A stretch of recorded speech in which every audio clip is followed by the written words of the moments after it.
شاب عمره في 18 من العمر اتصل علي في وقت الظهيرة: فلان هل أتيت إلينا إلى المغسلة؟ ولم؟ قالوا: هنا حادث مروري بشع ويوجد 3 من الشباب ويريدون رابعا معهم يغسل. قلت: ألم تجدوا غيري؟ قالوا: لعلك أن تأتي وتحتسب. فاستعنت بالله وذهبت. دخلت المغسلة: أين أهل الميت؟ قالوا: لم يأتي أحد إلا هذا. فنظرت إلى من أتى وإذا به شاب آخر. قلت: من أنت؟ قال: أنا ابن عمه. قلت: أين أهله؟ قال: أنا أتيت.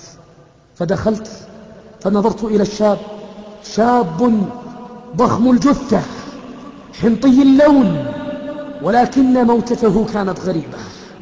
فنظرت إليه فقلت لإخواني الذين يغسلون معي: استعنا بالله. شرعنا في الغسيل. يا الله يا الله كم تعبنا في تغسيله. الصالحون لا يتعب في تغسيلهم، أما الطالحون يتعب حتى في تغسيلهم. إذ بنا نقلبه فرأينا شيئا غريبا، رأينا لونه بدأ يتحول إلى السواد شيئا فشيئا. فقلت لإخواني الذين يغسلون، إخواني في الله: أسرعوا. فأسرعنا ثم حملناه فوضعناه على الكفن. والله الذي لا إله غيره، والله الذي لا إله غيره، ما إن وضعناه على الكفن وإذ برائحة كريهة تخرج منه لا ندري من أين خرجت، رائحة لا تشبهها رائحة المجاري حتى أكرمكم الله. والله ما شممت أنتن منها البتة. خرجنا فرارا من المغسلة، فتحنا الأبواب، خرجنا الذي يكح والذي يخرج ما في بطنه والذي يتألم من الرائحة. ذهبت إلى صاحبه، إلى ابن عمه، قلت له: اتق الله يا فلان، هذا يصلي. قال: ولماذا تسألون؟ قلت: والله لقد خرجت منه رائحة يا أخي لا نستطيع أن ندخل إلى المغسلة. فنظر إلي وقال: إن شاء الله أنه يصلي. قلت: إنها في ذمتك. قال: إن شاء الله. دخلنا ما استطعنا أن ندخل، والله ما استطعنا. وإذ بأكبرنا سنا يقول: تلثموا وادخلوا، ضعوا الكمامات على وجوهكم وادخلوا. فدخل أحد الأخوة بسرعة يركض لكي يأتي لنا بكمامات. أنا وضعت على أنفي وفمي شماغين 2 وفوق ذلك الكمام. ثم دخلنا مسرعين، ثم فتحنا المراوح والشفاطات، ثم كفناه بسرعة، عطرنا المكان وأخرجناه. قلنا لصاحبه: اذهب به.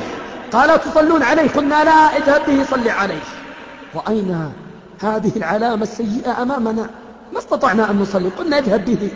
وبعد يومين إذ بهذا الرجل يأتي ويسأل عني: أين الذي سألني عن صلاة ذلك؟ قالوا له: في المكان الفلاني. فأتاني قال: لقد أذنبت ذنبا. قلت: أعرفه، كذبت علينا. قال: يا ليتني كذبت فقط، يا ليتني كذبت فقط. أتعرف يا شيخ كيف مات هذا؟ بهذه اللهجة قالها.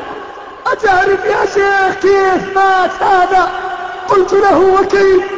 قال: هذا لا يصلي صلاة منذ عرفته، وهذا قبل أن يموت قد فعل جريمة اللواط ولم يغتسل حتى منها، ومات والدخان في يده والأغاني في عربته. يا شيخ أسمعتم؟ أتعرفون لماذا خرجت تلك الرائحة؟ لكي ينفحه الله في الدنيا قبل الآخرة. أنا في القبر وحيد، قد تبرأ الأهل مني، أسلموني ذنوبي، خفت إن لم يعفو عني. أسلموني ذنوبي، خفت إن لم يعفو عني.